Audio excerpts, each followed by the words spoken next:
በስመ አብ ወወልድ ወመንፈስ ቅዱስ አሐዱ አምላክ አሜን።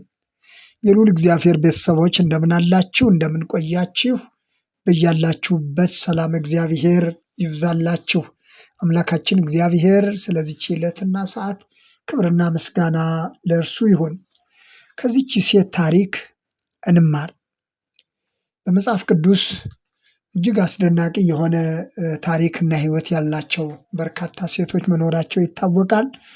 ዛሬ ታሪኳን እንድናይ የፈለኩት የዚች ሴት ታሪክም በጣም የሚገርም እጅግ አስደናቂ የሆነ ታሪክ ያላት ከመድኃኒታችን ከኢየሱስ ክርስቶስ አጠገብ ተገኝታ እያንዳንዱን የክርስቶስን ትምህርት በማስተዋል የተከታተለች የሚጠይቃትን በውል የምትመልስ ጥያቄ የሆነባትን በተገቢው ሁኔታ የምትጠይቅ እያንዳንዱን የክርስቶስ ንግግር በማስተዋል የምትከታተል እንጂ በአንድ ጆሮዋ ሰምታ በሌላ ጆሮዋ የምታፈስ አይነት ሴት አልነበረችም። ዮሐንስ ወንጌል ምዕራፍ 4 ላይ በሰፊው ተገልጾ እንደምናገኘው ይህቺ ሴት ያለፈችበት የኖረችበት ሕይወት እጅግ ውስብስብና ሸክም የበዛበት ድካም የበዛበት እንደነበረና የክርስቶስን የሕይወት ቃል ሰምታ ወደዚህ የእውነት ሕይወት እንዴት እንደመጣች ከራሱ አልፋ ሌሎች ሁሉ ወደ ሕይወት ወደ እውነት እንዲመጡ ምክንያት የሆነች እንደ አንድ ትልቅ የስብከተ ወንጌል አገልጋይ ወይም ደግሞ እንደ አንድ ሐዋርያ ብዙዎችን ወደ ክርስቶስ ያመጣች ወደ መዳን ያመጣች ወደ እምነት ያመጣች ታሪካዊት ሴትን ታሪክ ነው ዛሬ ባጭሩ የምናየው። የዮሐንስ ወንጌል ምዕራፍ 4 ቁጥር 39 እና 40 ላይ ያለውን እንደ መነሻ አነበዋለሁኝ። ሴቲቱም ያደረግሁትን ሁሉ ነገረኝ ብላ ስለመሰከረችው ቃል ከዚያች ከተማ የሰማርያ ሰዎች ብዙ አመኑበት። የሰማርያ ሰዎችም ወደ እርሱ በመጡ ጊዜ በእነርሱ ዘንድ እንዲኖር ለመኑት። በዚያም 2 ቀን ያህል ኖረ ይላል። እንግዲህ ይቺ ሴት መጀመሪያ መድኃኒታችን ኢየሱስ ክርስቶስ ማን እንደሆነ በሕይወቱ አየችው፣ ማንነቱን ተረዳች፣ እርሱ ሕይወት እንደሆነ አመነች።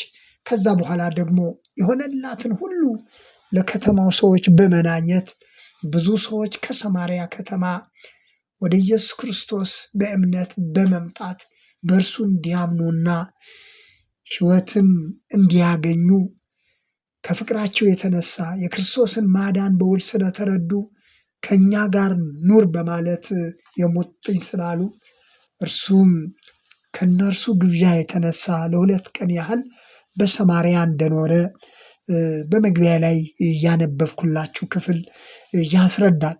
እንግዲህ የዮሐንስ ወንጌል ምዕራፍ 4 ከቁጥር 2 ጀምሮ ስናነበው እንደምናገኘው መድኃኒታችን ኢየሱስ ክርስቶስ ከይሁዳ ተነስቶ ወደ ገሊላ በሚሄድበት ጊዜ በሰማርያ ሊያልፍ ግድ ሆነበት ይላል ወንጌላዊ ዮሐንስ። በሰማርያ ሊያልፍ ግድ ሆነበት። በዛች የሰማርያ ከተማ በሆነችው ሲካር በምትባል ከተማ በመምጣት ያዕቆብ ባስቆፈረው ጉድጓድ ወይም ደግሞ የያዕቆብ ጉድጓድ እየተባለ በሚጠራው ጉድጓድ አጠገብ ደክሞት ተቀምጦ ነበር ይላል። ብዙ መንገድ ከመሄዱ የተነሳ በዛ የውሃ ጉድጓድ አጠገብ ተቀመጠ። ይልቁንም ግን ብዙ ነገር ያደከማት፣ ኑሮ ያሰለቻት፣ ሕይወት እንቆቅልሽ የሆነባትን የአንዲት ሴት ሕይወት ሊለውጥና ሊያሳርፋት ከድካሟ ካለባት ሕይወት ሊያሳርፋት እንደሆነ ግን ቀጥሎ ያለው ታሪክ ያስረዳናል። ቃሉ እንደሚለን ከሳምራዊት አንዲት ሴት ውሃ ልትቀዳ ኢየሱስ ወዳለበት ጉድጓድ መጣች። በዛ ሰዓት አብረውት ሁልጊዜም የማይለዩ ደቀ መዛሙርቱ እንኳን አጠገቡ አልነበሩም። ምክንያቱም ይህቺ ቀን ይህቺ ሰዓት ለዚች ሴት ረፍት የተዘጋጀች መድኃኒታችን ኢየሱስ ክርስቶስ ይህችን ሴት ለብቻው አግኝቶ ሊያሳርፋትና ወደ ሕይወት ወደ እውነት እንድትመጣ ያቀዳት በእርሱ እቅድ የተያዘች ለዚች ሴት ብቻ የተያዘላት ቀንና ሰዓት ስለነበረች ይመስላል ይህችን ሴት ብቻዋን አገኘና ውሃ ጠጭኝ በሚል የመጀመሪያውን ንግግር ተናገራት። እርሷን በዚህ የመድኃኒታችን የኢየሱስ ክርስቶስ ንግግር ተገርማ አንተ የአይሁድ ሰው ስትሆን ሳምራዊት ሴት ከመሆን ከኔ ውሃ እንዴት ትለምናለህ? በማለት አይሁዳውያን በሳምራውያን ላይ የሚያሳዩትን የንቀት ደግሞም የልዩነት ሁኔታ ስለምትረዳ ከአይሁድ ወገን የሆነው ኢየሱስ ከዚች ሳምራዊት ውሃ የጠጣ ዘንድ መጠየቁ አስገረማት። ነገር ግን የኢየሱስ ክርስቶስ ወደዚህ ዓለም መምጣት ለሳምራውያንም ለአይሁዳውያንም ለሰው ልጆች ሁሉ መዳን እንደ እርሱ አስተሳሰብ ሳይሆን እርሱ የልዩነትን ግንብ ለማፍረስ የልዩነትን አጥር ለመናድ እንደሆነ እሱ አልተረዳችም ነበር። ከዚህ በኋላ ኢየሱስ ክርስቶስ የእግዚአብሔርን ስጦታና ውሃ ጠጭኝ የሚልሽ ማን መሆኑን ብታውቂው አንቺ ትለምኙ ነበርሽ፣ የሕይወትም ውሃ ይሰጥሽ ነበር አላት። የእግዚአብሔርን ስጦታ ደግሞም የሕይወትን ውሃ ይሰጥሽ ነበር የሚለው የዚችን ሴት ልብ ሳይነካት እንዳልቀረ ነው። ምክንያቱም የእግዚአብሔርን ስጦታ ማወቅ ትልቁ ነገር ነው ወገኖቼ። የእግዚአብሔርን ስጦታ ብታውቂው ነው ያላት። የእግዚአብሔር ስጦታ ልጁን መስጠት ነው።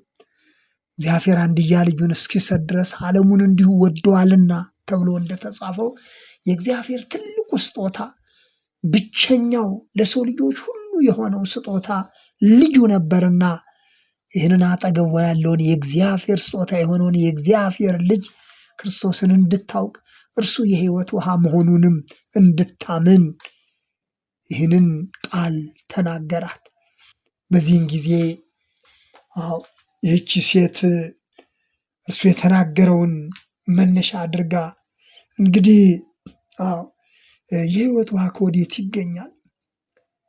ጉድጓዱ ጥልቅ ነው፣ መቅጃ ደግሞ የለህም።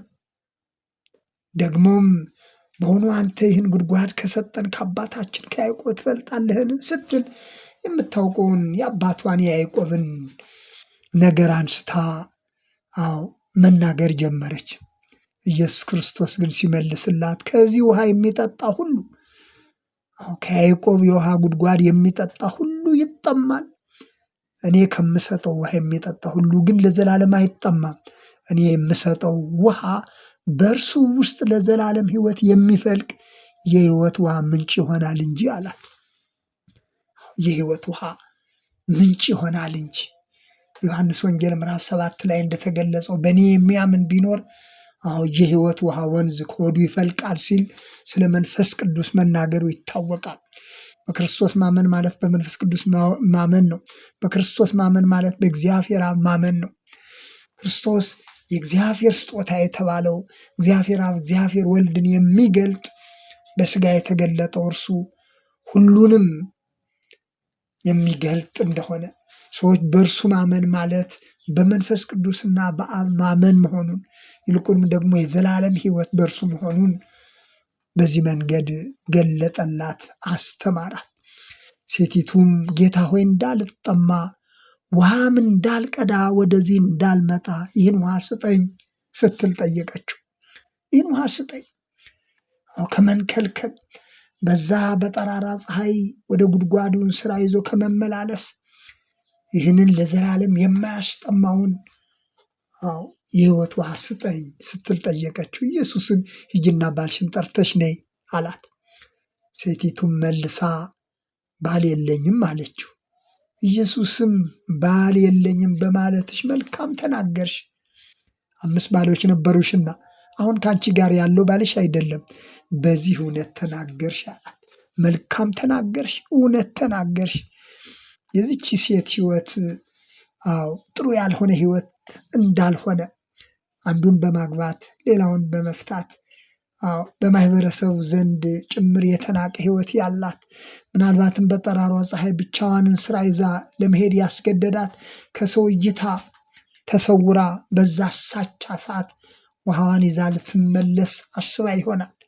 ነገር ግን ሕይወት የሆነውን ክርስቶስን በጉድጓዱ አጠገብ አገኘችውና ይህንን ሁሉ ታሪክ ይህንን ሁሉ እውነት ነገራት። እርሷንም መልካም ተናገርሽ፣ እውነት ተናገርሽ። ምክንያቱም እርሱ ሰዎች እውነት የሆነውን እንዲናገሩ በእውነተኛ አቀራረብ እንዲቀርቡለት በሸፍጥ በማስመሰል ሳይሆን በእውነት ወደ እርሱ የሚቀርቡለትን ሁሉ ይወዳልና ይህንን ቃል ተናገራት። ሴቲቱም ጌታ ሆይ አንተ ነቢይ እንደሆነ አውቃለሁ። አሁን እያየሁት እንደሆነ አንተ ነቢይ ሳትሆን አትቀርም፣ ነቢይ እንደሆነ አያለሁ አለችው። በመቀጠልም አባቶቻችን በዚህ ተራራ ሰገዱ፣ እናንተ ደግሞ ሰው ሊሰግድለት የሚገባው ስፍራ በኢየሩሳሌም ነው ትላላችሁ ስትል ጥያቄውን በጥያቄ መለሰችለት። ኢየሱስም እንዲህ አላት፣ አንቺ ሴት እመኚ፣ አንቺ ሴት እመኚ፣ በዚህ ተራራ ወይም በኢየሩሳሌም ለአብ የማትሰግዱበት ጊዜ ይመጣል።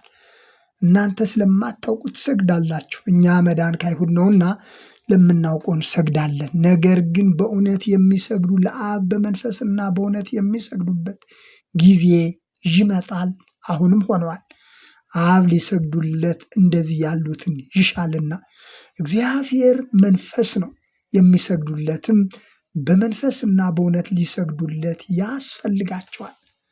አንቺ እንደምትዩ በዚህ ተራራ መስገድ ወይም ደግሞ በኢየሩሳሌም መስገድ ሳይሆን እግዚአብሔር የሚፈልገው በእውነትና በመንፈስ የሚሰግዱለትን ነው፣ በመንፈስና በእውነት የሚያመልኩትን ነው እንጂ አንቺ እንደምትዩ በዚህ ተራራ ወይም በኢየሩሳሌም አይደለም ሲል ሊሆን ያለውን ሁሉ ተረከላት። ምክንያቱም የመድኃኒታችን የኢየሱስ ክርስቶስ ዓላማ ሴቲቱ እንደምትለው በዛ ተራራ በስፍራ ሳይሆን ሰዎች ሁሉ በእውነትና በመንፈስ እንዲያመልኩት እንዲሰግዱለት ይፈልጋል። እግዚአብሔር ከቦታ ጋር አይደለም ጉዳዩ ወገኖቼ። በማቴዎስ ወንጌል ምዕራፍ 24 ላይ ደቀ መዛሙርቱ ያንን ውብ የሆነውን ቤተ መቅደስ መምህር ሆይ ይህንን መቅደስ ይህንን ግንብ ታያለህን በማለት የቆመውን ሕንፃ የተገነባውን ሕንፃ ሊያሳዩት በወደዱ ጊዜ እርሱ ግን ይህንን ሁሉ ታያላችሁን? ድንጋይ በድንጋይ ላይ ሳይፈርስ አይቀርም በማለት ጭራሹንም ከቤተ መቅደሱ ወጥቶ እንደሄደ ደቀ መዛሙርቱ የተገረሙለት በደቀ መዛሙርቱ ዓይን የማረከው የአስደናቂ ቤተ መቅደስ በመድኃኒታችን በኢየሱስ ክርስቶስ እይታ ቦታ አልነበረውም። ምክንያቱም ዓላማው በመቅደሱ ውስጥ ያሉ ሰዎች የእርሱ ማደሪያ እንዲሆኑ፣ እርሱ በሰዎች አድሮ እንዲከበር፣ ሰዎች ሁሉ በእውነትና በመንፈስ እንዲያመልኩት እንዲሰግዱለት እንጂ ጉዳዩ መቅደሱ ላይ አልነበረም። ጉዳዩ በሰው እጅ በተሰራው ሕንፃ ላይ አልነበረም። ሐዋርያው ጳውሎስ በአቴና በነበረው አገልግሎት የሐዋርያት ሥራ ምዕራፍ 17 ቁጥር 24 ላይ እግዚአብሔር በሰው እጅ በተሰራው ቤተ መቅደስ አይኖርም እንዳላቸው ሰዎችን ቤተ መቅደስ የማድረግ በሰዎች ዘንድ የመመለክ በሰዎች ዘንድ በእውነትና በመንፈስ እንዲሰገድለት እንጂ ሰዎች በቤተ መቅደስ ውስጥ ሆኖ ሕይወታቸው ባዶ እንዲሆን አልነበረምና ይህንን ሁሉ ተረካት፣ ይህንን ሁሉ ነገራት። ሐዋርያው ቅዱስ ጴጥሮስ በአንደኛ ቆሮንቶስ ምዕራፍ 6 ቁጥር 19 ላይም እናንተ የመንፈስ ቅዱስ ቤተ መቅደስ ናችሁ ሲል ማስተማሩ ይታወቃል። እናንተ የመንፈስ ቅዱስ ቤተ መቅደስ የእግዚአብሔር ቤተ መቅደስ ናችሁ። ስጋችሁ የእግዚአብሔር ማደሪያ ነው፣ በስጋችሁ እግዚአብሔርን አክብሩት ሲል እንዳስተማረው ይህቺ ሴት የሚሰገደው በዚህ ተራራ ነው፣ እንደገና ደግሞ በኢየሩሳሌም ነው ትላላችሁ እያለች በሁለት ጎራ ተሰልፈው ከፊሉ በኢየሩሳሌም ከፊሉ በዛ ተራራ በመስገድ ነገር ግን በእውነትና በመንፈስ የሚመለከውን እግዚአብሔርን ሳይሆን በራሳቸው ሐሳብና አመለካከት ይመላለሱ ስለነበሩ ሰዎች መድኃኒታችን ኢየሱስ ክርስቶስ ይህንን ሁሉ አጥርቶ ይነግራትና ያስተምራት ጀመር። እውነት ነው። በብሉይ ኪዳን ጀምሮ እግዚአብሔር በነቢዩ ኢሳይያስ እንደተናገረው ለመሆኑ ለእኔ ምን አይነት ቤት ነው የምትሰሩልኝ? ሰማይ ዙፋኔ ምድር የእግሬ መረገጫ ለሆንኩት ለእኔ ምን አይነት ቤት ነው የምትሰሩልኝ በማለት መናገሩም ይታወቃል። ትንቢተ ኢሳይያስ ምዕራፍ 60 ላይ እንደተገለጸው። ስለዚህ ይህቺ ሴት በተራራውና በኢየሩሳሌም ስላለው ቤተ መቅደስ ወይም ደግሞ የስግደት ስፍራ ላነሳችው ጥያቄ የእግዚአብሔር ሐሳብ የእግዚአብሔር ፍላጎት ሰዎች ሁሉ በመንፈስና በእውነት እንዲያመልኩት እንደሆነ በግልጽ ይነግራትና ያስተምራት ጀመር። ከዚህ በኋላ ሴቲቱ ክርስቶስ የሚባል መሲህ እንዲመጣ አውቃለሁ፣ እርሱ ሲመጣ ሁሉን ይነግረናል አለችው። ኢየሱስም የምነግርሽ እኔ ነኝ አላት። እኔ ነኝ፣ ያ መሲህ ይመጣል የምትሉት እኔ ነኝ ሲል ተረከላት።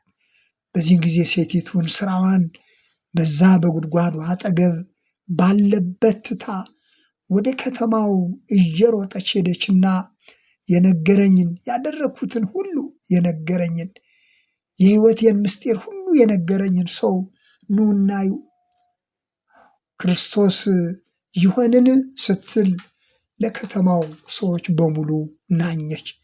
ለሰማርያ ከተማ ሕዝብ የክርስቶስን ነገር ያዳኙን ነገር የመሲሁን ነገር ታሪኳን የቀየረላትን አዲስ ነገር በሕይወቷ እንዲሆን ያደረገላትን የኢየሱስን ነገር የኢየሱስን ምስጢር ለከተማው ሰዎች ሁሉ ናኘች። በዚህን ጊዜ የከተማው ሕዝብ የሰማርያ ሕዝብ ወደ ኢየሱስ ክርስቶስ ይጎርፍ ጀመር ይላል ወንጌላዊ ዮሐንስ። ይጎርፍ ጀመር።